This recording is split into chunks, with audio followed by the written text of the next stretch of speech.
Hello, here is Marilene. Today we are going to talk about the briefcase. Briefcase foi a nossa última apresentação. É um livro, uma leitura de fácil entendimento. E hoje nós vamos falar um pouquinho sobre algumas construções que tem ali, tá? Então, The Briefcase is a book about one office, é um livro sobre um escritório. There in the escritório, there in the office, we can learn new words. Nós aprendemos novas palavras. É muito importante que a gente aprenda a fazer a somatória com essas novas palavras que a gente vai aprender no inglês, para que a gente consiga criar no futuro um diálogo. E vamos aprender também algumas importantes construções that should use in English, que deveria ser aplicadas em inglês para que a gente pudesse melhorar as nossas condições de conversação. Durante esse material que a gente vai aprendendo, eu vou sempre acrescentando aí um vocabulário de verbos, né? Porque os verbos eles são específicos em inglês e eles têm algumas variações. Então aqui nós vamos ter o infinitivo, o passado e o particípio passado, e sempre vou tentar colocar a tradução para que você se contextualize. É importante que você entenda o que está dizendo, mas não palavras por palavra, mas que você entenda no geral, tá? Então, o infinitivo, eu vou apresentar ele com o to, às vezes você vai encontrar ele sem o to também, né? E quando ele está sem o to, ele pode estar já numa pessoa, né? No eu, no tu. Então, dependendo do verbo, ele vai manter essa mesma forma na hora que ele estiver no presente, né? O passado dele, observe que to read, read, ele é irregular, né? Mas eu vou colocar ele junto para que você comece a distinguir um de outro. Porque quando ele é regular, quando ele não é irregular, ele vai aparecer com esse ED, ó, tá vendo? E aí você vai traduzi-lo no passado ou no participio passado. Essa coisa para a gente trabalhar depois especificamente só com os verbos, tá bom? Então hoje nós vamos verificar alguns temas abordados no livro. These, pronome demonstrativo, quando o objeto está perto de você. Ele aparece bastante no livro, por conta de nós estarmos falando de um livro que está mostrando as coisas. This is a busy office. Este é um escritório muito ocupado. This is the chief briefcase. Esta é a pasta do chefe. Então, ela aparece bastante. Ele aparece bastante no singular, que é a primeira forma, que é esta forma aqui. This, right? Essa forma. Então, ele aparece bastante aqui, tá? E aí, o que você vai observar nessa proximidade de quem está falando? Se eu for trabalhar no plural, aí é these, estes, estas. These people are working. Essas pessoas estão trabalhando. These papers are important. Esses papéis são importantes. Então, é essa forma que você vai usar o these. Principalmente o singular, que aparece com muita frequência no livro. O outro você vai usar these. Ele não aparece no livro, né? Então, a gente vai fazendo aí uma forma de trabalhar com ele de forma que você compreenda que um é o singular, o outro é plural. That e those. Pronome demonstrativo quando o objeto está longe dos falantes, tá? E aí, de novo, eu vou sempre apresentar aqui a sua forma do plural, né? Para que a gente use essa forma e já entenda na hora que nós trabalhamos com o that. That, pronome demonstrativo quando o objeto está longe dos falantes, tá? That, aquele, aquilo. That morning everybody is in the office. Aquela manhã todos estavam no escritório. That isn't a suitcase. Aquela não é a mala. That is the metro. Aquele é o metrô. Those, plural. Those people are working. Those papers are important. Look, nesse caso, eu coloco de novo, né, o singular e o plural, para que a gente já possa imaginar e verificar como nós podemos aplicar isso no nosso dia a dia, nos nossos exercícios. Don't do that, don't do this, ele aparece muito como uma expressão, né? Não é necessariamente that distante, this próximo. Às vezes você vai usar isso dentro de um contexto onde essa frase aparece apenas como uma expressão.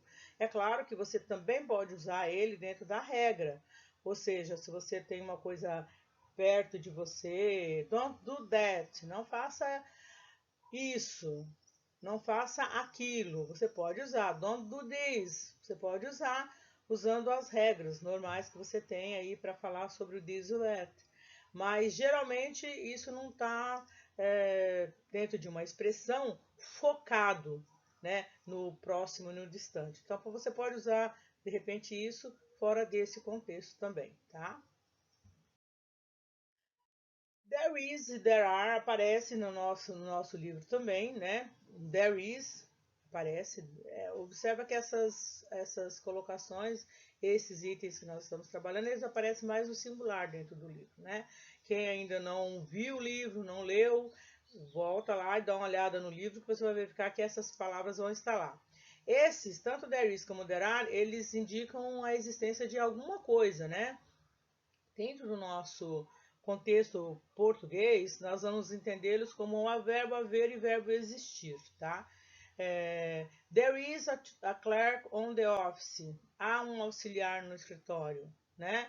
There are people working with the chief. Há pessoas trabalhando com o chefe. Observa que você vai usar o there is e o there are, mas o contexto está no plural e no singular, né? Para você entender que você tem que usar um e que você tem que usar outro. Você, nesse caso, não tem como inverter, tá? Estaria errado mesmo por conta das palavras dos substantivos que seguem estar no singular ou no plural. E nós vamos falar um pouquinho então aqui sobre essas contrações, tá? Que são poucos na escrita, não há essas contrações. Essas contrações, there is e there, elas vão aparecer na conversação, na hora que você for conversar com alguém, em vez de você falar there is a clerk, there is a clerk. Se você falar there are people. Então, ela é uma conversação, na conversação ela parece rápida, você precisa captar informação, tá? There is e there are vai aparecer então na afirmativa, na negativa e na interrogativa, tá? Afirmativa, como está escrito ali, é exclusivamente em frases afirmativas. Ele vai aparecer there is e there are. There is, there. Ele vai aparecer dessa forma apenas na afirmativa.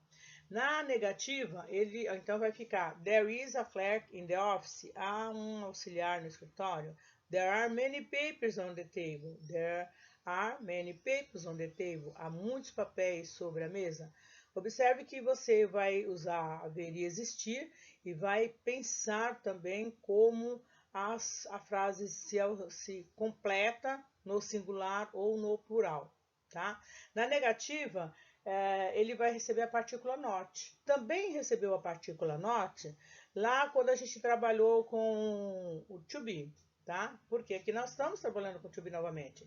There is not a clerk in the office. There isn't a clerk in the office. Aqui nesse caso, nós vamos fazer uma contração diferenciada. Nós vamos contrair o to be com o not, tá?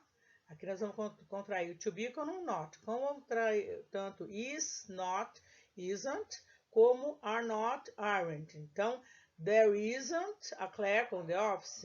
Não há um auxiliar no escritório. There aren't many papers on the table. Não há muitos papéis sobre a mesa, tá? Então a contração aqui também ocorre, mas ela já não ocorre com there e com is como no anterior, e sim com is e com not. Na interrogativa nós vamos trocar, né?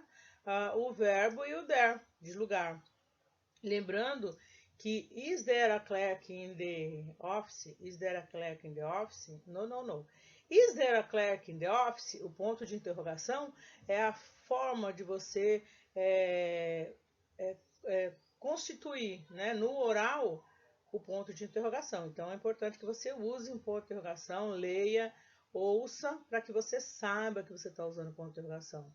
Are there many papers on the table? Are there many papers on the table? Right? Então, a forma there is e there are tem também a sua negativa, interrogativa e afirmativa. Right? There was, there were. There was no singular, there were no plural. Então, nesse caso, nós vamos verificar que vai funcionar do mesmo jeito que funcionou com o presente. Só que aí você vai usar a forma do passado do verbo to be, certo? Então, a gente só está passando isso para que você verifique que quando você usa there was e there were, também vai ser as mesmas regras na afirmativa, na interrogativa e na negativa. Lembrando que quando você faz a contração, no caso da negativa, ela vai acontecer entre o verbo to be e o verbo que é a partícula not, tá? Então, significando havia ou tinha, eu coloquei tinha nos exemplos, mas você poderia colocar havia também, não há o menor problema com relação a isso, tanto um quanto o outro. Então, eu posso traduzir como tinha papéis na mesa, como posso traduzir havia papéis na mesa, lembrando sempre que quando você está trabalhando com ponto de interrogação, a entonação da voz é muito importante. There e here. Nós vamos trabalhar aqui com there, que significa lá, colar, ali, para que você não confunda esse there com o there anterior, right?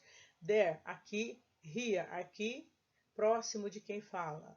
There, ali, lá, longe de quem fala e de quem escuta. Então vai ficar I work here, eu trabalho aqui, right? Where is the office? Onde é o escritório? The office is there. O escritório é lá. Over there, ali e lá, colar, longe de quem fala e quem escuta. Where is he? Where is the chief? The chief is over there, right? The chief is over here, se ele estiver aqui. Então, esse é para você não confundir, lembrar sempre que there pode ser lá, colar também. Learning, aprendendo ao todo o tempo, all time. Então, tudo que nós formos aprender em inglês tem que vir como uma somatória. Cada pouquinho que você aprende, amanhã você precisa continuar sabendo aquilo para somar com o que você vai aprender novamente. É muito importante. That's it. See you.